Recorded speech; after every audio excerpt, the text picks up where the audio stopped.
నటుడు సల్మాన్ ఖాన్ ఇంటి దగ్గర మహిళ హల్చల్ చేసిన ఘటన ఆలస్యంగా వెలుగు చూసింది. సల్మాన్ ఖాన్ ఇంట్లోకి వెళ్లేందుకు ప్రయత్నించిన మహిళను అరెస్ట్ చేసి ప్రశ్నిస్తున్నారు.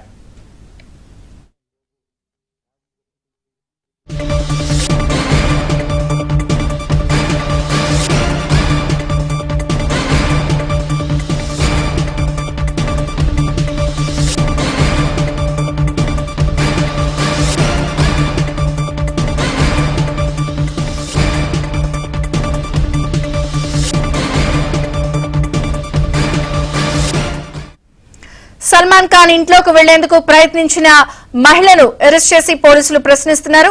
వివరాలు ఢిల్లీ ప్రతినిధి సతీష్ అందిస్తారు. సతీష్, విజయ్ చంద్రిక బాలీవుడ్ నటుడు సల్మాన్ ఖాన్ ఇంట్లోకి చొరబడడానికి ఒక మహిళ ప్రయత్నించింది. మహిళను అరెస్ట్ చేసి పోలీసులు ప్రశ్నిస్తున్నారు. అయితే ఇది ఈ రోజు తాజాగా జరిగితే నిన్న ఇటీవల కూడా 20వ తేదీన కూడా ఒక ఘటన ఆలస్యంగా వెలుగులోకి వచ్చింది. స్టార్ హీరో సల్మాన్ ఖాన్ నివాసంలో బాంద్రాలోని గెలాక్సీ అపార్ట్మెంట్ లో వారి నివాసంలోకి వెళ్లేందుకు ప్రయత్నించగా సెక్యూరిటీ సిబ్బంది అడ్డుకొని వారిని ఎక్కడి నుంచి పంపించినట్టు తెలుస్తుంది. అయితే తాజాగా ఇదే అంశంలో జితేంద్ర కుమార్ సింగ్ అనే వ్యక్తి గెలాక్సీ అపార్ట్మెంట్ లో ప్రవేశించడానికి ప్రయత్నం చేసిన సందర్భంలో పోలీసులు ఆయన కూడా అదుపులోకి తీసుకున్నారు. సల్మాన్ వ్యక్తిగత సిబ్బంది, భద్రతా సిబ్బంది కూడా అతని ఇంట్లోకి వెళ్లకుండా కూడా చర్యలు చేపట్టారు. అయితే ఘటన అనంతరం కూడా అతను విచారిస్తే ఛత్తీస్గఢ్ కు చెందిన వ్యక్తిగా కూడా చెప్తున్నారు. ఛత్తీస్గఢ్ నుంచి సల్మాన్ ఖాన్ ని కలిసేందుకు తాను ముంబై వచ్చానని, ముంబై సందర్భం ఆయనను నివాసంలో కలిసేందుకు ప్రయత్నం చేస్తే అక్కడ ఉన్న సిబ్బంది అడ్డుకోవడంతో కొంత కోపానికి కూడా గురై మొదట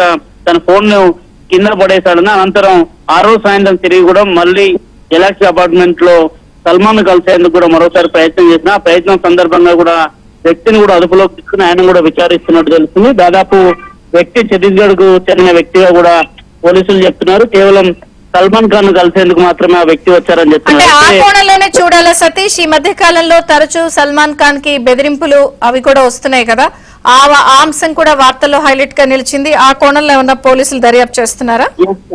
విజయ్ చంద్రిక, గతంలో కూడా గ్యాంగ్స్టర్ లారెన్స్ బిష్ణుబాయ్ నుంచి సల్మాన్ ఖాన్ కు కొంతకాలంగా వరుస బెదిరింపులు వస్తున్న సందర్భాలు చూసాం. గతంలో సల్మాన్ నివాసం మీద ఏకంగా పిస్తోల్ తోని దాడి చేసిన అనంతరం కూడా సల్మాన్ ఖాన్ నివాసం వద్ద కొంత బుల్లెట్ ప్రూఫ్ పూర్తిగా కూడా ఏర్పాటు చేయడం జరిగింది. ఆ సంఘటనలో ఇద్దరిని అరెస్ట్ చేశారు. వారిని ఇటీవల కోర్టు ముందు హాజరుపడిన సందర్భంలో కూడా వారికి బెయిల్ ఇచ్చేందుకు కూడా కోర్టు నిరాకరించింది. అయితే ఇదే కోణంలో కూడా వరుసగా సల్మాన్ ఖాన్ నివాసం ముందు అనేక ఘటనలు జరుగుతున్నాయి. తాజాగా ఈ రోజు ఒక మహిళను అరెస్ట్ చేశారు. నిన్న ఛత్తీస్గఢ్ చెందిన ఒక వ్యక్తిని కూడా అదే కోణంలో కూడా అరెస్ట్ చేశారు. ప్రస్తుతానికైతే విచారణ కొనసాగుతుంది. ఆ మహిళ ఎందుకు సల్మాన్ ఖాన్ నివాసంలోకి వెళ్లేందుకు ప్రయత్నం చేసింది, ఏ కారణంతో వారి నివాసం వద్ద ఆమె తిరుగుతుందనే కోణంలో కూడా కొంత విచారణ అయితే జరుగుతుంది. గతంలో కూడా సల్మాన్ ఖాన్ కు అనేక మంది నుంచి వరుసగా ఫోన్ కాల్ బెదిరింపులు వస్తున్న నేపథ్యంలో కొంత ముంబై పోలీసులు కూడా అలర్ట్ అయ్యారు. Vijay Chandrika, thank you Satish.